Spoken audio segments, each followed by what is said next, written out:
Welcome to Panther Planet. We believe that the human experience is universal. We explore how our interconnected world is smaller than we think, and despite differences, the human yearning for connection, understanding, beauty, and truth are found both near and far. This season, Pader, Ava, and Cris are going to show you how international traditions, cultures, and experiences impact one's identity as a local and global citizen. This is Pader. This is Cris. This is Ava. And this is Panther Panther Planet. Planet. The Panther Planet podcast is produced by the UW-Milwaukee Global Studies Department, UW-Milwaukee Language Resource Center, and UWM students. It is funded by a U.S. government National Resource Center grant. This episode, we are going to break down hustle culture. Today, we'll be talking about how normalizing the grind, success, relaxation, and the importance of balance affects different groups, American culture, and our mentalities. All right, so just starting off, what is hustle culture? Basically, there's many different definitions, but it kind of goes along the idea that long hours of work will promise financial and career success. It kind of promotes that there is always more to achieve, and it doesn't allow room for self-care and personal life. Hustle culture can be known as different names, such as like burnout culture, rise and grind, and even the American dream. It is easier to think of a hustle culture as rebranding or evolving because it is now changing to a holistic lifestyle that prioritizes our social life, personal ambitions, health, while still working towards that financial support and stability.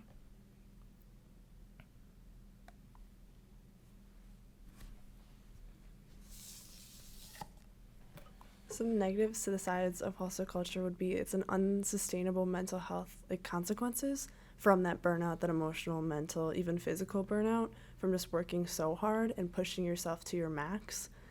Inability to rest because it's kind of like the fear of missing out, but in terms of productivity and work, like you just can't sit still and you feel guilty if you're not doing something.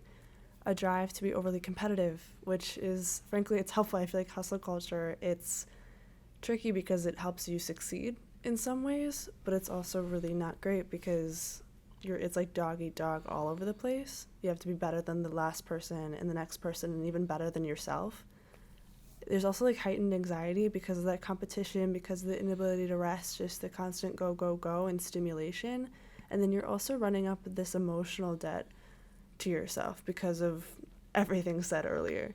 Like, I really like that you mentioned all these things because being part of a Latino household, you're always thought that you have to work twice as hard and do twice as much to get half as far.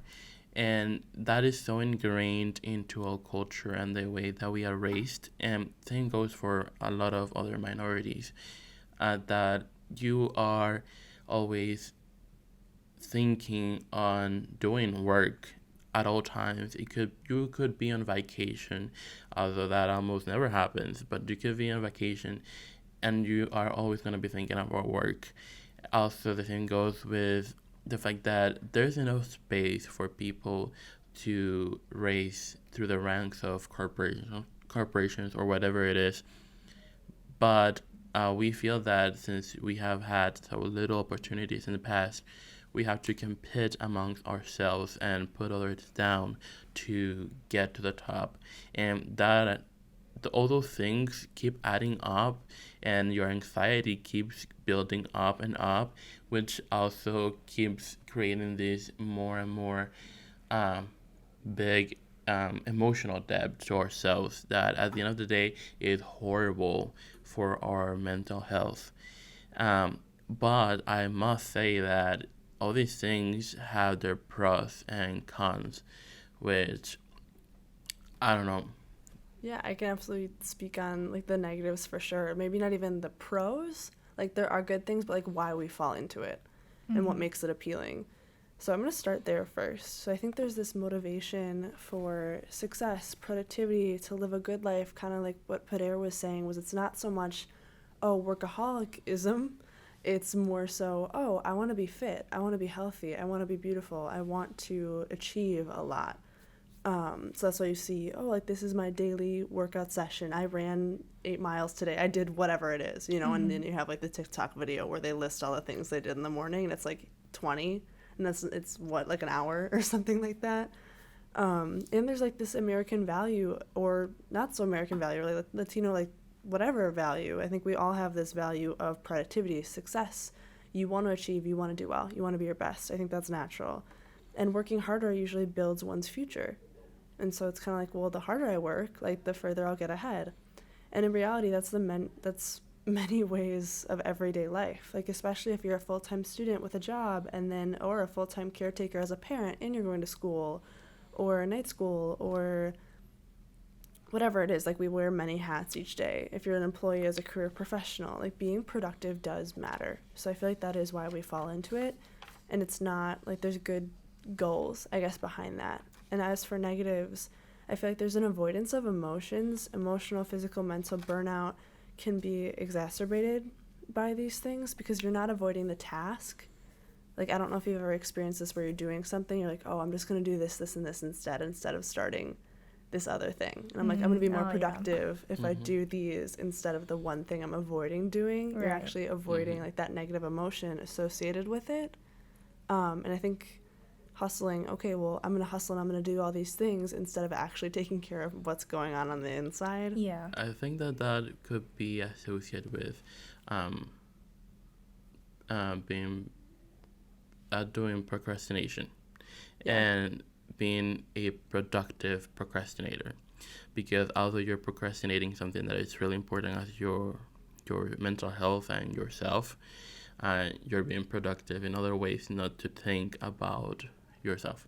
And that is something that we need to actually, like, be self-aware and look inside of ourselves and think, am I doing work because I need to be doing work and thinking work, or is it because I'm trying to avoid something else? Yeah, I feel like it all is, like, super, like, connected, and, like, it all is kind of like two, how does the saying go? Like, two sides of the sword. What's the saying? Two sides of the same coin. Yes. Or, like, a double-edged sword. Yeah, double-edged sword. There you go. That's what I was trying to think of. Because I feel like, you're being, like, a productive procrastinator, but you're also, like, avoiding something.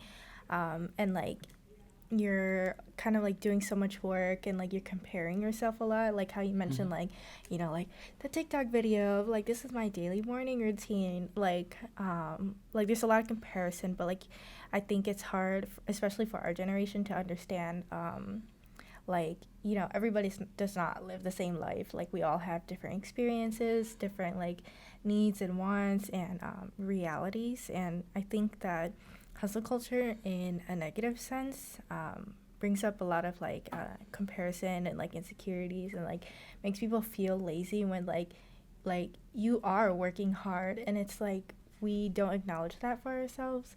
And so, yeah, that's what I really think about. But I do really like that you mentioned our generation, because more than our generation, I think that also it is very important to have the mention that the majority of people who think that they're not doing enough while they are doing the most are always minorities, because we have always had to prove ourselves and do X, Y, and Z to say that I'm worthy and I can do all these things, when we actually don't have to. And as we have been saying since the beginning, we could be sleeping and we are thinking about work, and we are thinking that we're not doing enough when we certainly are. And that's something important to have in mind. Absolutely. I read an article preparing for this episode, and it was explaining that, when you're a model minority, like, thinking, like, I think the example was this woman, like a Cuban lawyer, and she was explaining that, like, I got to keep up this status of, like, this is who I am, and, like, working really hard is who I am, and achieving is who I am, just because of her, like, family's heritage and their past, and to keep up with the Joneses, like, this is what, I don't want to compare it to TikTok, but it's social media is just such a good comparison, because it's like, so-and-so's doing this, they're doing that, I must do this too, and it creates this group think of, this is what's normal. And then you're so burnt out that you actually can't work on the things that you need to. Yeah. I think going off of that, it just kind of makes me like, for like a personal experience, like keeping up that image of like working hard and succeeding is not only good to like show other people or like my peers, but also like even to my parents, because I know like my mom, she'll be like bragging to some other Hmong lady that like, oh, my daughter did this, like my daughter did that, and like in a sense like it makes me proud, right? Because like words of affirmation, and it's like something that's already lacking within like the Asian culture and many other cultures, and so they verbally kind of like approve all the things you're doing, and so that encourages you to keep working hard, but like at the same time it does acknowledge that like, you know, it's okay to rest and that you already work hard every day. Or it's that I don't want to say like conditional love or like overstep on your relationship with your mom, but it's also, oh, I'm only good and I'm always super loved if I fit the narrative or if I do certain things, which I'm really, in a weird way, I'm excited that you brought that up, because I feel like hustle culture, certain people can fall into it easier than others, and especially in terms of like a family dynamic and parents and children. And so with the oldest child in particular, I'm an oldest child. I know, Cris, I learned today, is an oldest child. Same struggle. Yeah. Bonded. Oldest of 4. The oldest child, everything you do from the outset is celebrated. Like, you're poured into the most because you're the first. And your parents are figuring out, I feel like all the parents do all the research before on their first, because it's like, okay, a trial run, like you can't screw this up. And then you kind of have more responsibility, especially if you have siblings. You have more power and sway in terms of like with your parents and not only with your siblings. And that tends to create like this attention-seeking kind of traits. And like you're more likely to want structure and to be achievement-based and performance-based. And there are personalities and like circumstances where you don't have to be the oldest child, but sometimes we have these like predispositions that, okay, you're more likely to fall into hustle culture if you find yourself wanting also these because things. Being the oldest one, when you have more siblings than just yourself, you find that you're always the person that your parents are harsher on, because you were the first one. They were harsh on themselves. We cannot screw this up, and therefore we cannot let them screw this up. So they're harsh on you, and that's why we think that their love is conditional, and that's why we do all these things, just to make sure that we don't lose their love, because if we do something wrong, we might lose them, and that's something that we are scared about. Absolutely. Or you're going to lose your identity, your personality, if you don't like perform, which is, absolutely. Kind of different tangent, kind of about like acculturation and like how that creates stress and how you can slide into hustle culture that way. For, I guess I'm just going to say heritage culture and American culture, when there's stress and confidence or dissonance surrounding the American culture, blending in that way, and the heritage culture and blending in that way, it causes parents to be more hesitant and simultaneously less confident in both parenting, like atmospheres, I guess. So you're going to adapt to your surroundings more easily. So you're going to succumb to this hustle, or like I don't want to say the American culture, but this productivity culture, in order to feel kind of accomplished if things aren't going well. And like, I don't know, I guess that'd be more emotional atmosphere, like mindset. And it changes how parents like address conflicts, communicate with their kids. Yeah, and it's very interesting also. Well, we're here to learn, and that's just what we did during the research for this conversation. And within all that research, we find that hustle culture affects everyone. There's no one who can save themselves from being at least a little bit influenced by it. But particularly with BIPOC people, which, if you don't know, that is the abbreviation for Black, Indigenous, and people of color, it's particularly harsh on those groups. And the reason for this is, as we were mentioning in the beginning of the podcast, there's a lot of stereotypes which make these communities have to work twice as hard and behave in the best possible way. That also allows them to achieve and meet the standards that are put in place. And stereotypes in general are it's a tricky subject because good or bad stereotypes still don't help, because in the case of Asian culture, you always have the stereotype that Asians are super smart, they're very good with numbers, very logical, everything, and they have to work really hard to meet that standard.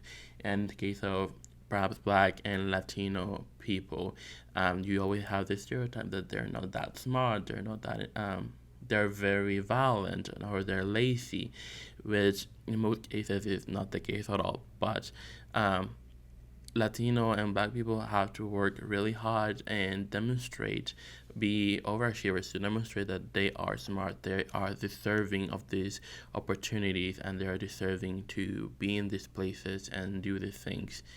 Which brings me to two of the major reasons why BIPOC people partake so much into hustle culture.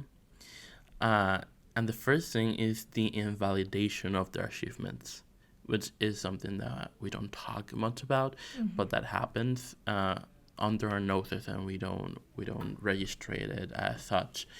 There's this example of this white student going to a Ivy League university, and he was rejected from the university, and he continuously kept sending letters to the admissions office telling them that the only reason he didn't get into the university was because they needed to fulfill their diversity quota, and that they had given his space to a student of color who didn't deserve it. Of course, the university wrote back explaining that's not how the selection process works. You didn't meet our criteria to be part of the school, and that's just it. But the student wasn't taking it. And I would love to say that this was one in a lifetime scenario, that this never happens, but it's more often than not that students of these communities are put on the spotlight and are being told that the only reason they are in these positions and they're getting these opportunities is because there are laws that give them advantage over others, when that is simply not the truth. These laws are put into place to give them equal opportunities, because in the past they didn't have the opportunities that other groups had. This is just leveling the field. And through all these situations that happen that could be micro, when you keep adding them up, in the end you see that most people just think that you are there because someone other than you and your hard work and the hours that you put in, someone else put you in that position, and that you are not worthy of being there. And that is one of the reasons why people in these communities have to work really hard and be overachievers to demonstrate, yes, I deserve to be here, I did the work, I am smart enough, I am deserving of this position. I don't know if any of you had any of this happen, because most of the times we go through these situations and we don't even notice them, but they're there. Yeah, absolutely. I can speak. I'm going to play like devil's advocate, Yes. and I'm going to speak on my own experience. For like my own experience, it's I get like money from the school like thrown at me because I'm Latina, but I'm also a bunch of other things. And I know that my experience with my heritage hasn't been the same as someone else. You know what I mean? Just where I've grown up, like I've gotten the opportunity to like grow up in like some wealthier suburbs, or to do certain things because of my mom and like her family. And then my brother, who isn't like Latino at all, or my friends too, like my white girlfriends, there's no scholarships, there's no nothing. And it's like, oh, how can you, just like that's a devil's advocate question of, okay, I'm going to have money thrown at me, but my experience, is it representative of the people who really need those scholarships? Like, yes and no. Like emotionally maybe, financially in some ways, yeah, absolutely, but other experiences maybe not so much. You know what I mean? So affirmative action, I think it's a great thing. I think what Cris is talking about is valid and true, and there's a reason why it's in place. And people can't throw affirmative action and just say, well, oh, you only got the job because you're this. But there are times when I'm like offered something, not just like financial wise, but opportunity wise. I'm like, oh, did people pick me just because I am part this, or did people pick me because no, I am capable of doing this job, and like straddling both. And that plays into our self-doubt, because we're always self-doubting ourselves. Because in the case of Latino specifically, it's where I have more experience, so I can talk a little bit more in that section. We do have these stereotypes and these things that we are not cut for this type of job. We are always cut for the hands-on job, the cleaning lady, the construction guy, or whatever it is. We are never cut for this academics per se, or these very higher ups, people who need to have brains to conduct and be a leader to other people. We are never thought of as that. And although we are in college, we are being the best version of ourselves, and we are trying to achieve great things and change the world. That little voice is always in the back of our heads telling us, no, you shouldn't be here. You're just here because of your race. When in majority of cases, no, you're not. You're here because you put in the work and you put in the hours. You did the thing. You talk the talk. You walk the walk.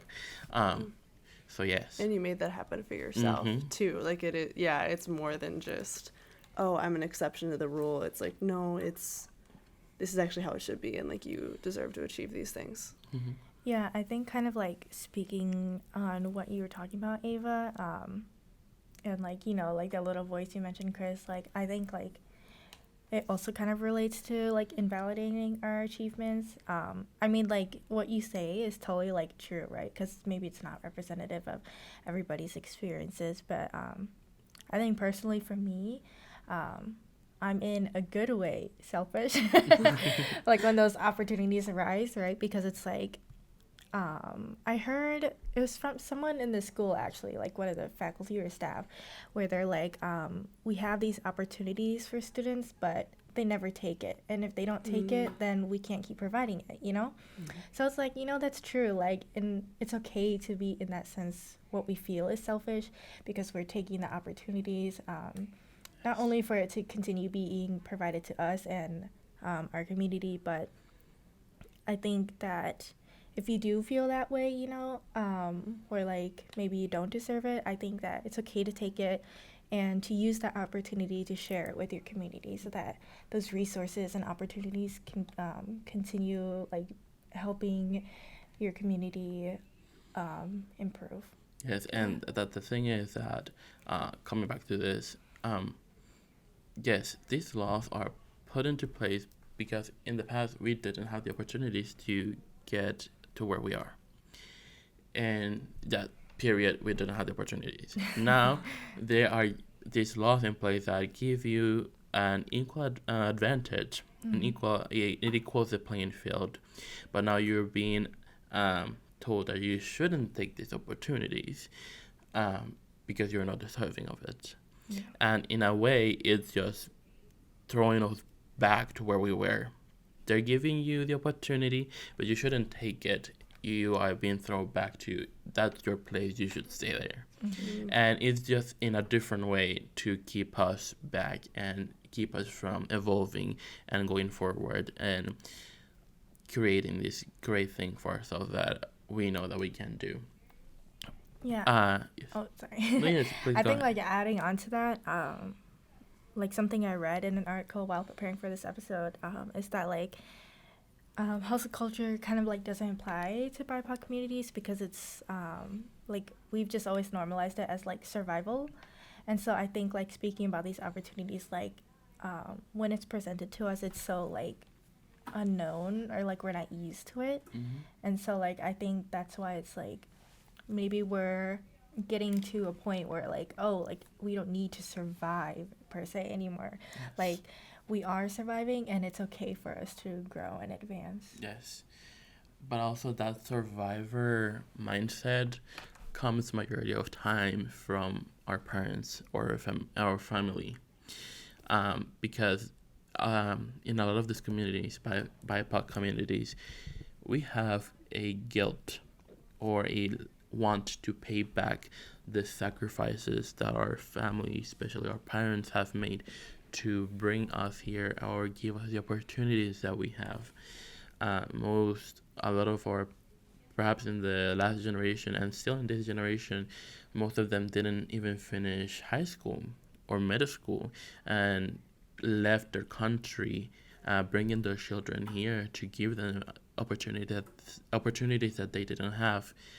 And in a way, after seeing all that sacrifice, and there's plenty of stories galore of parents doing things, putting themselves in second place just to be able to give their children a better life than what they had.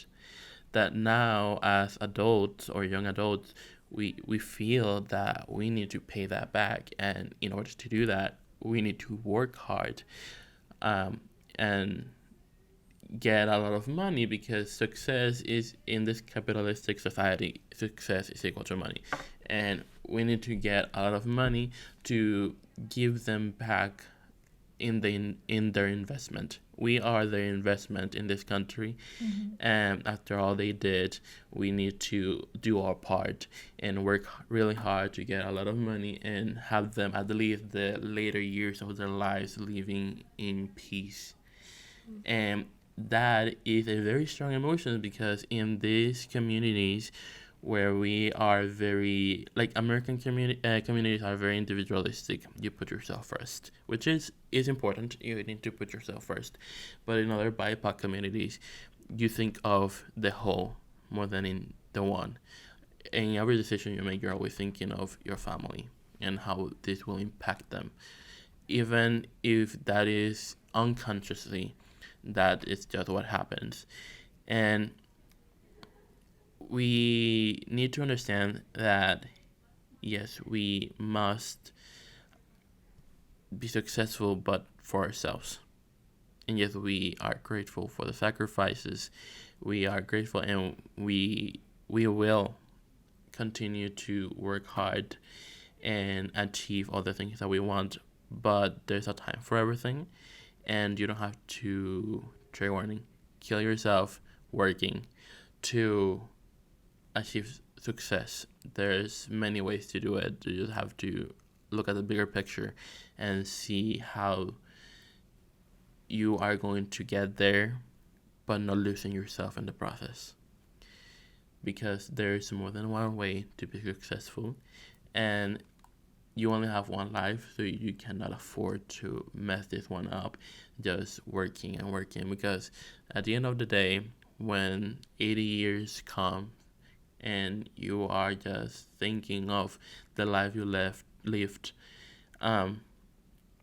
will you think that I lived my life, or did I just work really hard to live a life that I never lived because I was working? That's so true. Like, how can you find fulfillment in the everyday? Mm-hmm. You know what I mean? Because you're right. Like, you're going to pass your whole life, and then you realize, wait, I didn't enjoy what I've been working towards. Mm-hmm. Where I feel like we're talking about the American dream, like Pader said earlier, it's, oh, we're working towards this huge goal, and yet you're never going to get there because there's more money to be made, there's more like leisure time to be had, more vacations to take, more opportunities to grasp at, and it's always more. At the end of the day, this might be controversial, but I think that the American dream is a fallacy at the end of the day.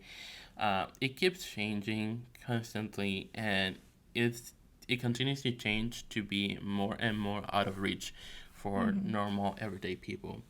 And I guess that in order for us to be happy, we need to make our own version of that.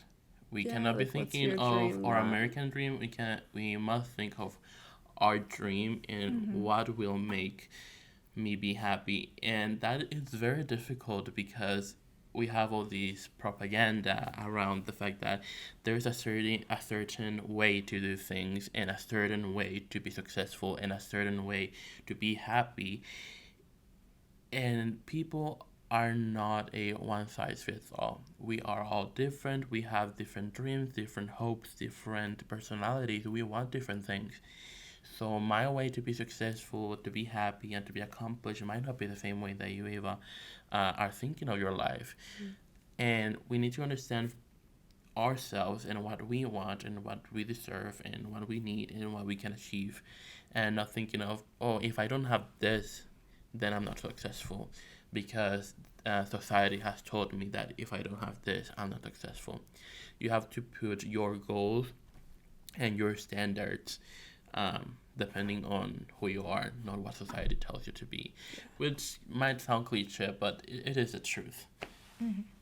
Yeah, I think like this kind of like mindset of like questioning the American dream or like what we consider normal kind of is brought up again, especially in the COVID pandemic. Like I know this was definitely like a big time of change for all generations, right? Because everybody was impacted by it. So there's a lot more like working remotely and just like more time in general to think about like life and what is important, like what makes us happy. So yeah, do you guys have anything to say on that? Oh my gosh, yeah. I remember sitting in a science class in like one of my last years of high school, and everyone was so excited because like the bell rang and it was like, oh, you're not going to school for 2 weeks. And no one knew what was coming after that. You know what I mean? So everyone cheers. And in that 2 weeks, I got to really connect with my family and take like really intentional time with them. And like we got to just enjoy one another and like pray together and do everything together. And it was just so amazing, and it really made like I took a break from social media. It was like everything was on halt, and I know that like the COVID pandemic was such a tumultuous time for so many people, and it was really hard, but I actually loved, like I kind of loved it, because like when do you get that opportunity to just put everything on pause and figure out what's really important to you? Yes, and I think that that example particularly, it's very important, for the generation that was in high school at the time. Because in my case, COVID started when I was about to become a junior in high school, and life, and based on all these American dream that I had, the imagination of it at that time, it had made me become desperate to plan everything and know everything that I needed to do. Like my plan, I had a plan of 5 years, of 10 years, of 20 years. I knew how I was gonna get married, the children I was gonna have, how I was gonna die, and everything. Like everything had to be in place, and if anything was out of place, I would go bonkers. But having that time during that first summer of being stuck at home, and for the first time being forced to think of what is my life right now and what is it that I'm really working towards. Uh, is that making me happy, or am I excited for that to come? Furthermore, am I excited for this possible future, or this process to get to this work, or to get to this education, or am I just excited or hoping for what that possible future may bring? I'm not excited about the process of years that it's going to take me to get there. I'm excited for what that might feel like. And that's when I had to start rethinking, is all of this something that I really want, or is something that I'm doing just because I know that I need to be successful and I need to do all these things, and that I'm beating myself, trying to put the things that I want down in a box and continue to achieve what I think that I need. And through that process of the pandemic and that solitude in my room, just listening to Adele, I kept thinking that no, I am the one who's living this life, and I need to make the most out of it, because I am the opinion that life is just an compilation of moments, and you need to have to make every possible moment as special as you can. And talking to that point, pandemic really taught us uh, from a very young age that you need to think of yourself. And I think that previous generations got to that point of understanding way farther along in their lives. And I'm very glad that that happened to us in a very young age, which in a certain way gave us a middle age crisis. You already Because started the quarter life crisis. we Yeah. are already into that, and we have felt like we have lived a very long time because of all of these like crazy things that have happened, um, which was a little bit of a learning curve of getting used to. But once you get to see the perspective from the outside, like the bigger picture, try to see the bigger picture, um, you see that we have made so much advances from such a very young age that I'm excited to see the rest of my very long life, hopefully. Um, which is something that I feel a little bit guilty of the fact that I got to that point at such a young age, and that my parents or grandparents did so in a like very late in life, or perhaps didn't ever get to that. Um, so it's a bittersweet moment of realization. Yeah. I think like adding on to that with like my experience with the pandemic, definitely like relating to like hustle culture of like and the like American dream, like there's that like big moment of achievement. Like for me, like that was going to college. I graduated like in the I graduated high school in the midst of the pandemic. So for me, I was like, I'm going to college. Like this is the next chapter everybody goes through, right? But like obviously, the pandemic really disrupted that, and that definitely really forced me to stop that hustle culture and really stop avoiding my like mental health and like how I approach things and how whatever I do in like the hustle culture aspect, like how that impacts me. Yeah, I mean, in the end, I definitely learned that, like you said, life is a compilation of moments. That was really cute. I like that. I think that like was definitely like something I've realized, and that mental health wise, it's okay to ask for help, and it's okay to like take a pause and to rest and like to really like allow yourself to And again, settle down and like think about what's important to you. and I get that a final thought on that before we continue, is the fact that through this pandemic, not only being alone in your room thinking of other things changed you, but also the realization of your mortality. Most people have that realization further along when they're Like older. on their deathbed. Exactly. Yeah. And when they're older, when they see other friends like getting old, dying, and all that, they get that realization. But for us, having all these millions of people dying at a very young age worldwide, it made us have that realization, I think, quicker than other generations. Um, so I feel that that has advanced our um, the process and the way that people used to think, and the timeline that they used to. You are going to understand this further along. That doesn't work for us. That jumped a very long time ago. Yeah. We are thinking about our mortality all the time in this generation. Like that's just how it is. That's the culture that we're living in. And I think that it will be very interesting to see what the world will look like once this teenagers, now young adults who are thinking like old people, having all these experiences and thinking of themselves and seeing the world in a totally different lens, what that will make the world look like in a couple years, not a very long time. So we'll see. Yeah, I on that. guess like speaking on that, like I know like a new mindset and like coming back from the pandemic and still kind of going back to that hustle culture can still be very stressful. So like I guess like what do you guys think of like how do you manage or like heal from hustle culture and taking care of yourself and your mental health? Yeah, absolutely. I think something I learned once, it was like fear that is coming from all these experiences we've had, or like hustle culture itself. Fear and gratitude actually can't exist in your brain at the same time. So if you actually enjoy and be thankful for those compilation of moments in your life will be better, and like you can find fulfillment.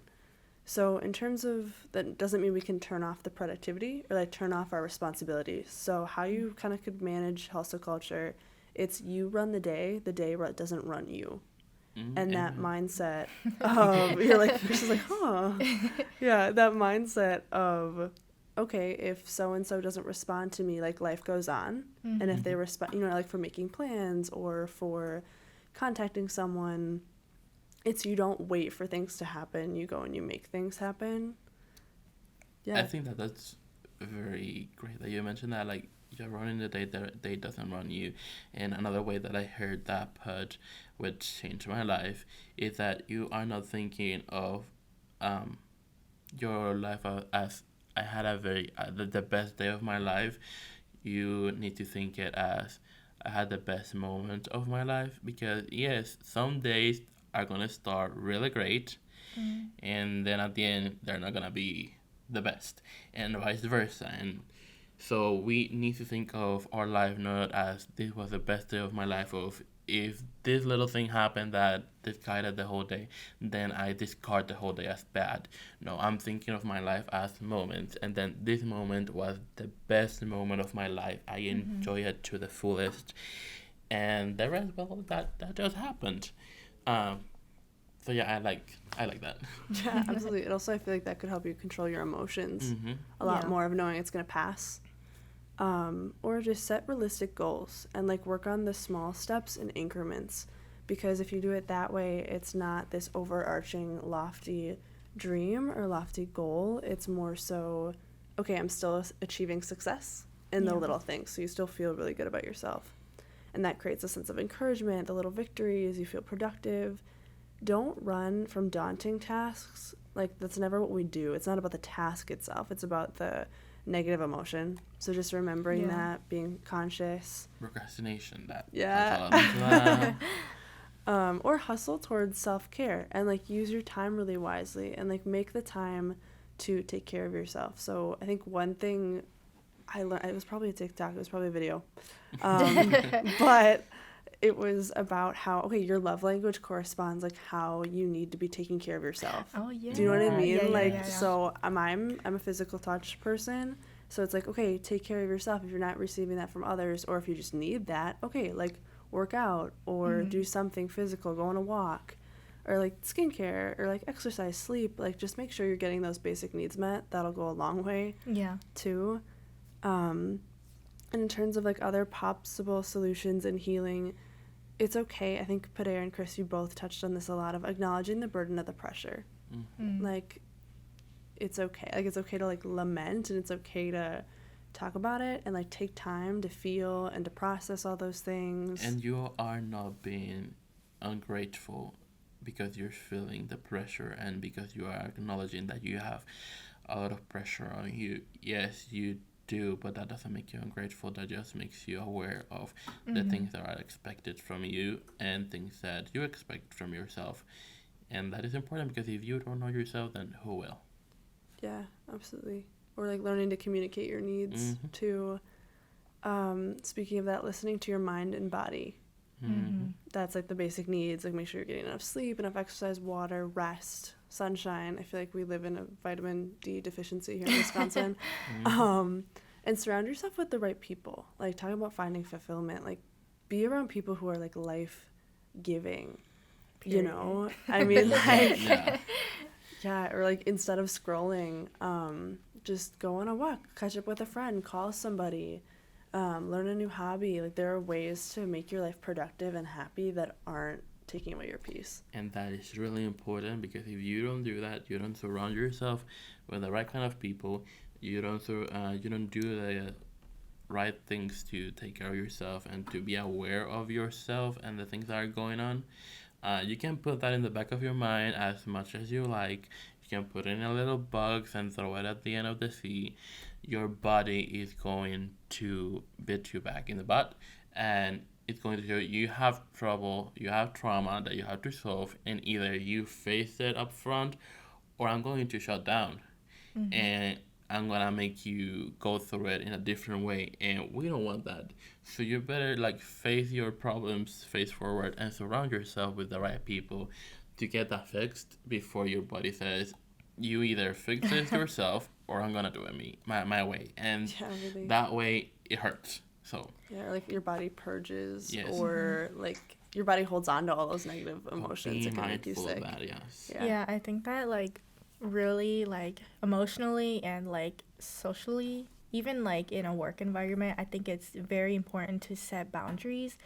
So like in a work environment, like no, you can say no to like the extra hours the boss asks you to work, because no, like maybe you're gonna go rest, spend time with friends and family, and even like how you guys said like surrounding yourself with the right people, like you don't always have to say yes to people, or you don't always have to respond instantly. Like you can take your time, you can, like it's okay to set boundaries, and even like emotionally, like you can take your time to feel and process, but you need to understand that like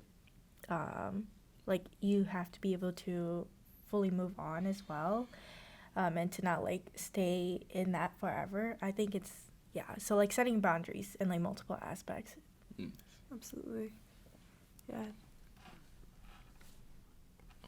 I do have one more. I read this interview with, it's like a Morris Berman interview. I'm not really familiar with a ton of his work, but he explained that like enchantment comes from like this Latin word cantare, which means to sing, and it's finding what sings for you. That's the people, that's the habit building, and like pursuing excellence. Like on some level, sometimes there's no song in your work, and you got to find the song. You know what I mean? You can't just go through the motions. Yeah. Yes, and at the end of the day, this whole hustle culture, if we take it to the extreme that most youth and adults are living in, can be detrimental to our health, and it's really important for us to understand that. Okay, for the younger ones, don't fall for that, and for the older ones who have already fallen into the trap of hustle culture, we need to learn to heal. And it's really important for us, as we mentioned before, to acknowledge the burden of the pressure. Yes, pressure is heavy on your shoulders. Pressure will will make you pay a toll on your health, not only mentally but also physically. So you have to acknowledge it in order to start working in the process of fixing it.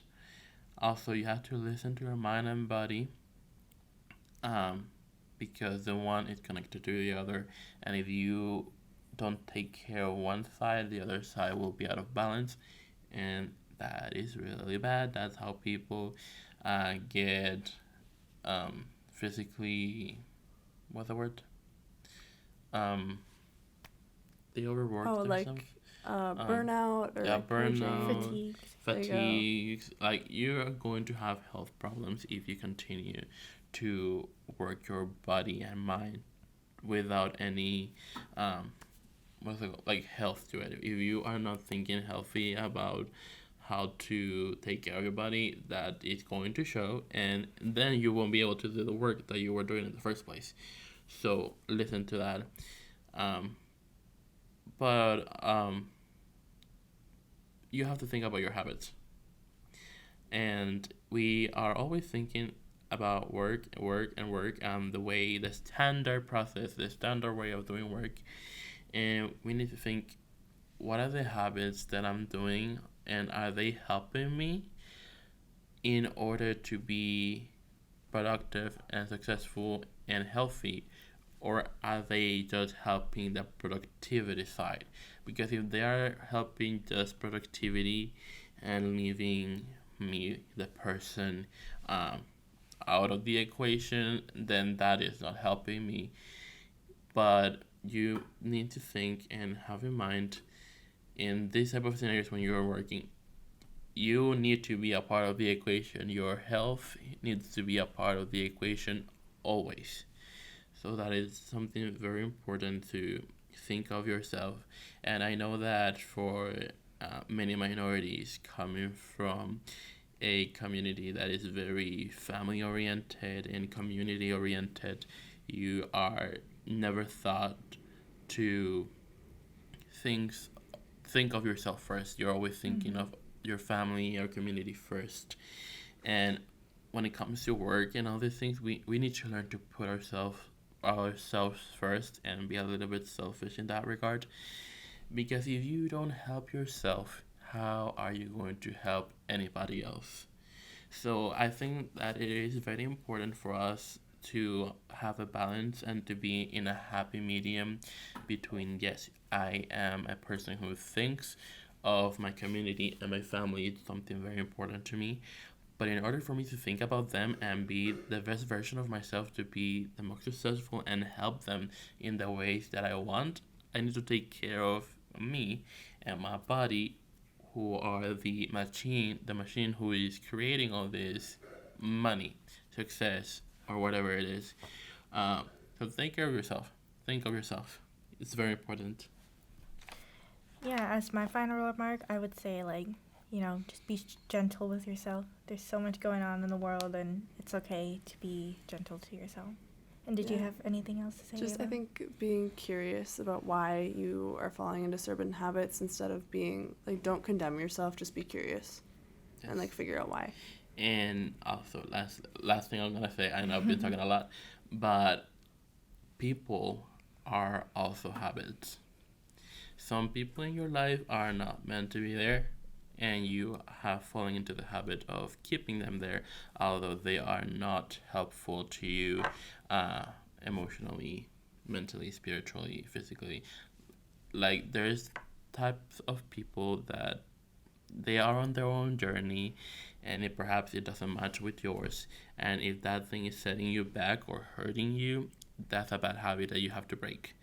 That is something that you cannot keep in your life for the long run, because as we have been saying, your body will continue to show all these trauma and emotions that you keep hitting, and it just doesn't help. You have to surround yourself with the right kind of people who are doing the right kinds of things. So break the habits, think of yourself, and yeah, be happy. Thank you for tuning in to this episode of Panther Planet Podcast, where conversation, culture, and curiosity meet. Stay connected with episode updates, commentary, and more on our socials. You can follow us at UWM_Panther Planet Podcast. Be sure to listen next time.